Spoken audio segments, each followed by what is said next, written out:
Assalamualaikum warahmatullahi wabarakatuh. Welcome to English Phonology class with me, Miss IKDP. Okay, students, today our discussion is about consonants, but the discussion of consonants will be divided into several sessions. This is the first session of our discussions about consonant, and I name this video as Consonants 1. Okay, so let me remind you something about this first. In our previous meeting, we have learned that the sounds is divided into two, the segmentals and also the suprasegmentals. The segmentals means what you say. It includes the discussions about consonants, vowels, and diphthongs. Meanwhile, the discussion about the suprasegmentals include how you say.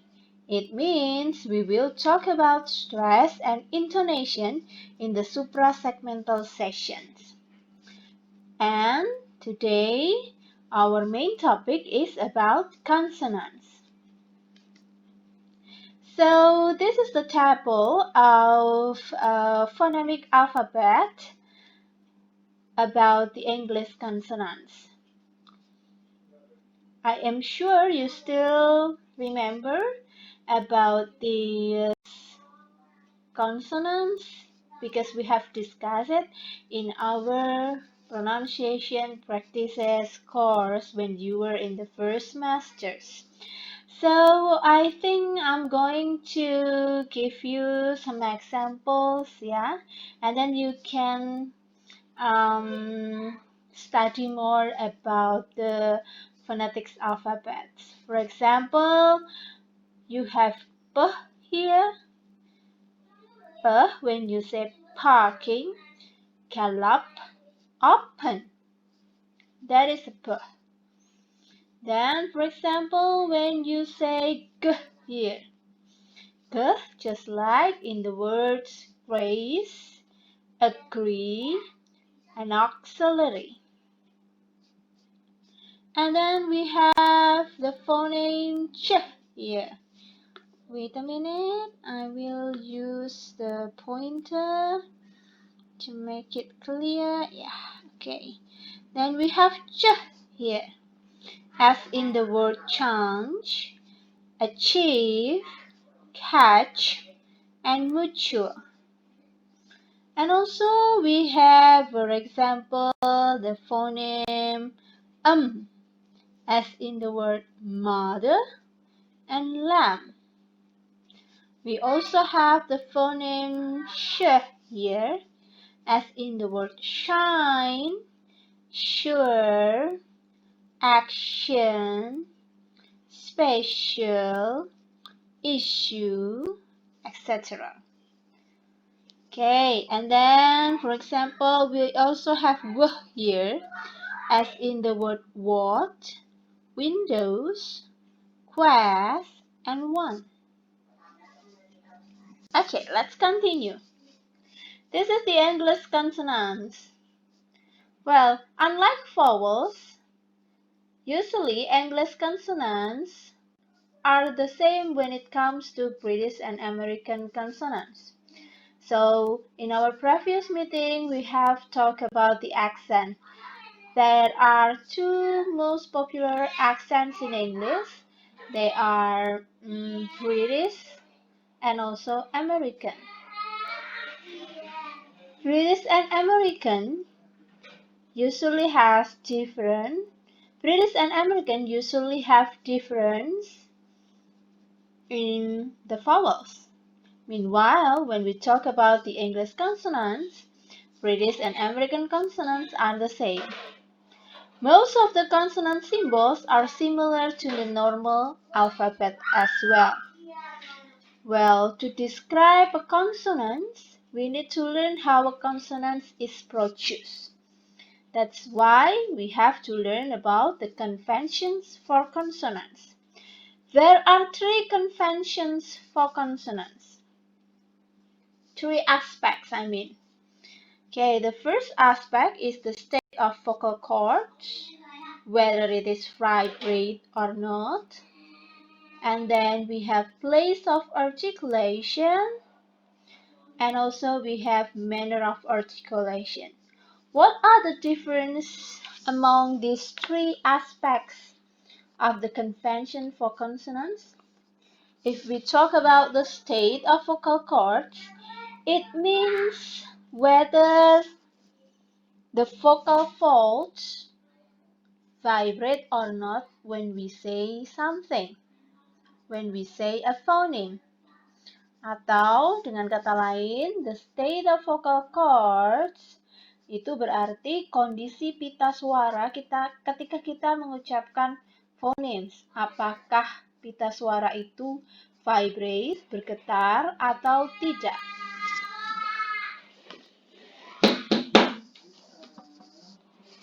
And then we also have place of articulation. The place of articulation decides which part of the mouth and the rest of the sound organs are in contact to produce a sound. Or in other words, place of articulation means bagian mulut dan organ suara mana yang terlibat dalam memproduksi suara. Then we also have manner of articulation. The manner of articulation establishes the kinds of constriction involved, the direction where the air is flowing, and the circumstances affecting the tongue when producing a sound. Or we can say manner of articulation discuss about ke arah mana udara mengalir dan keadaan apa yang mempengaruhi aliran udara. Okay, we will talk about this one by one, but in this video, I will only talk about the state of vocal cords and also the place of articulation. Meanwhile, manner of articulation will be discussed in the following week. Okay, let's talk about the state of vocal cord first. The state of vocal cords is also called as voicing. Let me tell you about this. When the air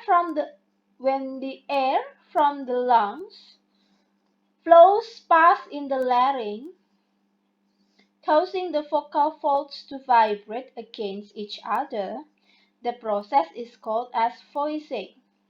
Jadi ketika ada udara dari paru-paru itu keluar melalui laring, di sini bisa menyebabkan vocal cords atau pita suara itu bergetar.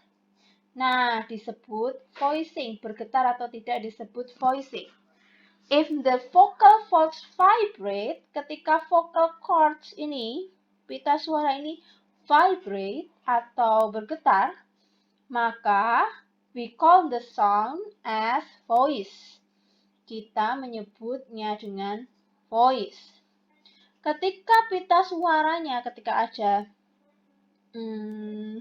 udara, ketika kita mengucapkan sesuatu kemudian ada udara keluar dari paru-paru melewati laring, nah vocal cords-nya ini tidak vibrate. If the vocal folds cause no vibration, then we call the sound voiceless. Maka disebut voiceless. Jadi kalau vocal cords-nya bergetar, it is called as voice. Kalau tidak bergetar, maka voiceless. Okay, let's try. We have words for names, voice, or voiceless. The word pen. Kita lihat yang bercetak tebal. Fonem yang bercetak tebal. Pen. Berarti ada peh di situ yang bercetak tebal. Kemudian kita ada Ben, nama orang ya Ben. Yang bercetak tebal adalah fonem beh. Kemudian ada door, yang bercetak tebal adalah fonem deh. Ada toy, yang bercetak tebal adalah fonem teh. Dan juga van, yang bercetak tebal adalah fonem v. Mana yang voice, mana yang voiceless. I'll give you several seconds to think about the answer. Mana yang voice, mana yang voiceless. Okay, let's discuss it one by one. P in the word pen, it is voiceless. Come on, try to pronounce the phonemes. P, there is no vibration. P, it's voiceless. Let's make the difference between P and P in the word pen. P, there's a vibration on your vocal cord. Ada vibration di pita suaramu ketika mengucap B. So it is called as voice. Then D in the word door. Is it voice or voiceless? The answer is voice. Then we have T as in the word toy. T, it is voiceless. Then we have V in the word fan. It is, of course, voice because there's a vibration. So in English phonemes, in English consonants, there are 8 pairs of voice and voiceless. 8 pairs of consonant which can be described as voice and voiceless. Ada 8 pasang dalam fonologi bahasa Inggris, ya. Konsonannya itu 8 pasang yang mereka itu hampir mirip, cuman bedanya di voicingnya saja. Contoh B sama P. B voice, P voiceless. Kan mirip, cuman yang satunya voice, yang satunya voiceless. Yang satunya tidak bergetar, yang P tidak bergetar, vocal cords-nya, yang B bergetar. Then we have D and T, G and K, V and F. Kemudian kita juga punya T and D, Z and S. Then we also have this, J and Sh. And then we also have this one, Ch and Ch. Ch as in the word jungle. Kemudian ini adalah ch as in the word chair. Nah, ini 8 pasang yang hampir mirip. Perbedaannya hanya di voice dan voiceless. Ada juga yang standalone voice consonant. Standalone voice consonant berarti voice consonant yang berdiri sendiri, tidak berpasangan.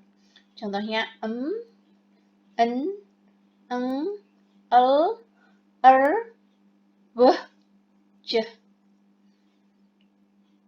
Kemudian standalone voiceless consonant ada di consonant h. Okay. Let's continue. Then why voicing is important? Why do we need to study about voicing? Kenapa sih voicing itu important? Now, imagine about this. When you say the angry dog barked when he entered the room. Is it make sense? Does it make sense? Apakah ini masuk akal kalimatnya?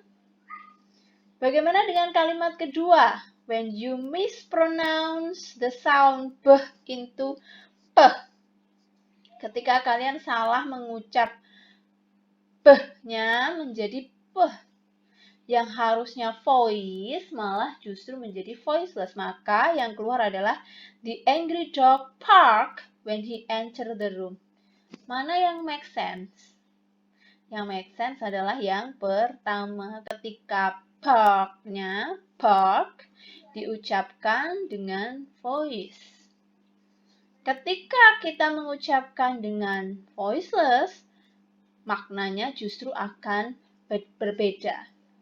This is what phonology means. Inilah yang dimaksud dengan analisis phonology. Ketika kita mengucapkan dua sounds atau dua phonemes yang hampir sama, tetapi cara pengucapan kita berbeda, maka menimbulkan makna yang berbeda. If you still remember, in our previous meeting we have discussed that phonology talks about the sounds and its correlation with meaning. Fonologi itu mempelajari bunyi dalam hubungannya dengan makna. Inilah yang dimaksud dengan analisis fonologi.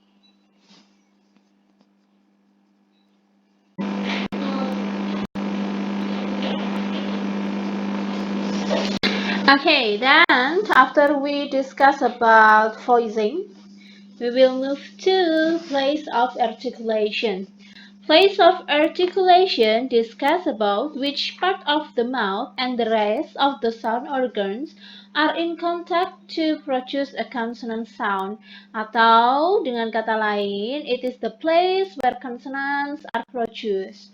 Atau dengan kata lain lagi, we can say that place of articulation adalah bagian mulut dan organ suara mana yang terlibat ketika memproduksi suara atau bunyi.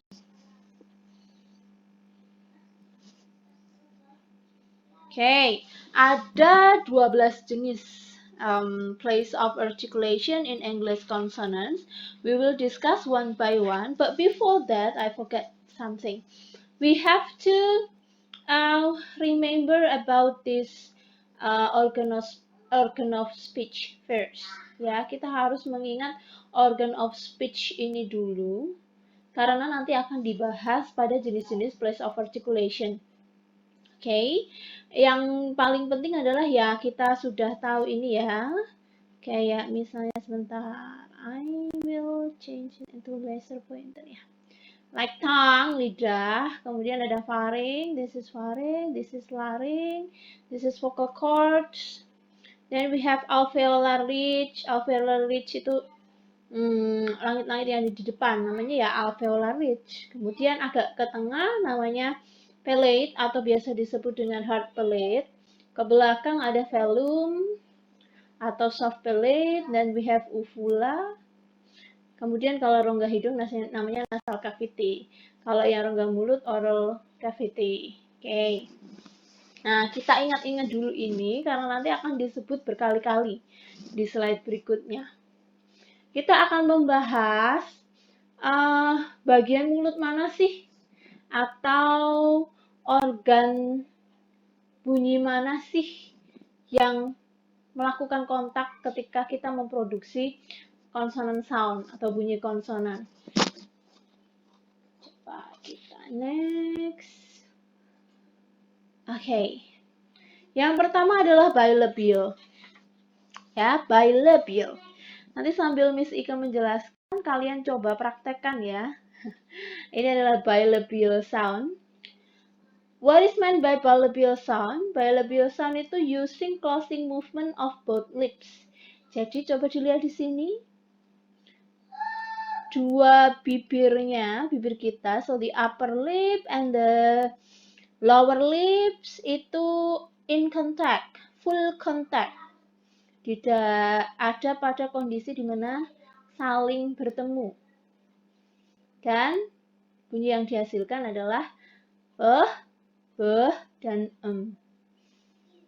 P seperti pada kata pie, B seperti pada kata bag, dan seperti pada kata sim. Pada mingkem semua kan? Kalau mempraktekkan, nah itu namanya bilabial. Upper lips sama lower lips in contact, bertemu. Then we have labiodental. Labiodental using the lower lip and the upper teeth. Atau dengan kata lain, bibir bawah menyentuh bagian bawah gigi atas. Coba kita praktekkan mengatakan football. Football. Ketika bunyi F pada kata football, maka lower lip kita itu menyentuh bagian bawah gigi atas. Seperti ini nanti bentuknya. F. Ya kan? Bibir bawahmu itu menyentuh gigi atas. Atau kita mengatakan movies, film, movies, V. V pada kata movies. Nah, ini juga bersentuhan antara lower lip dengan upper lip. Sambil dipraktekkan ya. Then we have dental. The tongue tip is used either between the teeth or close to the upper teeth. Oke, dental itu ketika kita menggunakan ujung lidah, ujung lidah ke atas dan menyentuh bagian bawah belakang gigi atas. Nanti jadinya seperti gambar ini, ujung lidah bagian menyentuh bagian bawah atau belakang gigi atas. Maka yang keluar adalah, misalnya kita mengucapkan tank, tank, teh dari kata tank, dan juga others, ada kata the di situ, ada fonem the di situ pada kata others. Nah, maka fonem te dan the di situ masuk ke dalam dental. Then we have glottal. The gap between the vocal cord is used to make audible friction. Glottal ini keluar ketika dihasilkan atau dilakukan ketika udara yang kita keluarkan itu berhenti dan keluar dari glotis. Glotis ini apa ya? Ini loh yang ada di belakang ini. Oke. Nah, ini maka kita menghasilkan bunyi glottal. Contohnya adalah bunyi pada kata house. Kalau menyebut house, rumah, maka ada di depan. Itu muncul kalau kita mau menyebut itu ada kita berhenti dulu di vocal cords, ya, kemudian baru kita keluar dari situ bunyinya. Okay, dental, glottal, then we move to alveolar. Alveolar. The blade of the tongue is used close to the alveolar ridge. The blade of the tongue, ya. This is the blade of the tongue. Alveolar ridge itu langit-langit yang ada di depan. Oke. Jadi, alveolar bisa kita katakan sebagai ujung atau tengah lidah itu menyentuh alveolar ridge, menyentuh ini. Alveolar ridge itu langit-langit mulut yang ada di depan setelah gigi. Contohnya ketika kita mengucap fonem atau bunyi konsonan teh, deh, seh, geh, en, oh. Contoh tennis, ada teh di situ. Defense, ya, ada juga defense dari deh. Mascot, amazing, zeh. Kemudian kneel, dan line, Okay. Then we have post-alveolar. Kita lihat contohnya ini yang ini ya, saya ulangi lagi. Kalau alveolar jangan lihat gambarnya saja. Kalau lihat gambarnya di posisi speech organnya, tapi jangan lihat ini. Karena di sini tertulis hanya seh dan zeh, tapi kan ada contoh lain yang alveolar, tidak hanya seh dan zeh ini. Kemudian post-alveolar. Post-alveolar ini disebut juga dengan alveopalatal. The blade of the tongue is used just behind the alveolar ridge.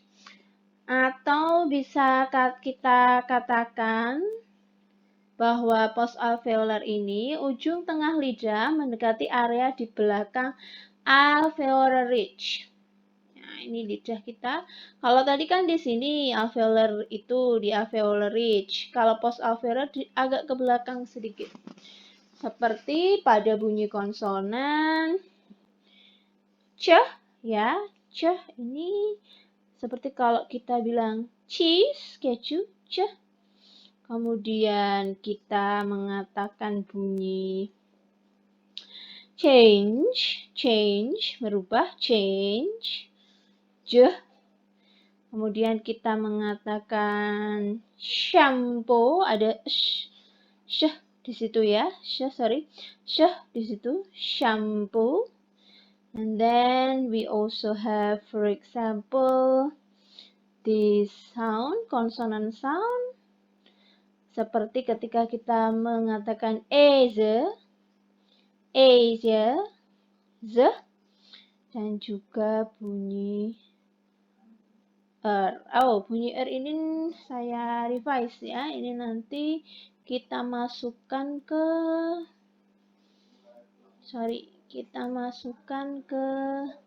bunyi retroflex. Jadi yang R-nya salah lagi. Saya hapus dulu. Oke. Next, kita ke slide berikutnya. Then we have feller.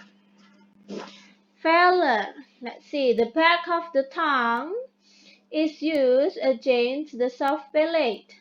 This is our back of the tongue. Ini bagian belakang lidah kita menyentuh soft palate. Ini soft palate. Jadi ini tadi alveolar ridge. Di sini ada hard palate. Di sini ada soft palate. Nah, soft palate bagian belakang ya. Nanti kita menghasilkan bunyi feller. Contohnya adalah ke ada di situ, seperti kalau kita mengucapkan catch, menangkap, catch, ada ke di situ. Ge ketika kita mengatakan goal, tujuan, goal, ge, dan juga bunyi eng.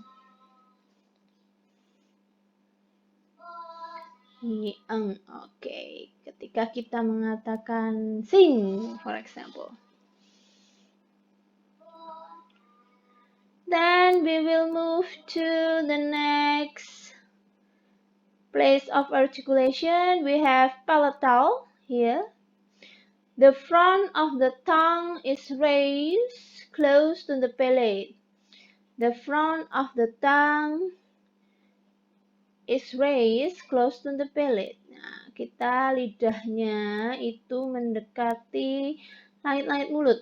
Bagian lidah mendekati langit-langit mulut, lebih tepatnya ke hard palate. Kalau tadi kan ini soft palate. Nah, kalau ini hard palate-nya. Contohnya ketika kita mengatakan yellow. Yellow, ada bunyi yah di situ, yah. Ya, coba dirasakan lidahnya masing-masing menyentuh hard palate atau tidak ya. Kalau sudah menyentuh hard palate berarti itu benar. Okay, that is palatal. Then we have retroflex. Nah, retroflex, it requires the tip of the tongue curved up and back toward the area just behind the alveolar ridge. Or we can say that ujung lidah melingkar ke atas dan ke bawah, kemudian menuju area di belakang alveolar ridge. Coba ketika kita mengatakan misalnya review, ada di situ depan review, maka masuk dalam retroflex, bunyi Yang terakhir adalah labial velar. Labial velar combines 2 points of articulation, the lip and the soft palate area. Unlike a velar sound, a labial velar requires the lips to be almost in full contact before the air flows. Ya, contohnya adalah ketika kita mengucap bunyi konsonan w. Jadi ada 2 points of articulation, yaitu the lip, bibir, dan juga soft palate. Soft palate tadi ada di belakang soft palate ya, maka yang muncul adalah bunyi labial velar. Contohnya di dalam English English consonant hanya ada satu, yaitu w. Oke. Seperti pada kata warehouse. Warehouse. Alright, that's all about place of articulation and also voicing. And this is our first part of consonants. In the next video, we will learn more about the manner of articulation in English consonant. Thank you. Assalamualaikum warahmatullahi wabarakatuh.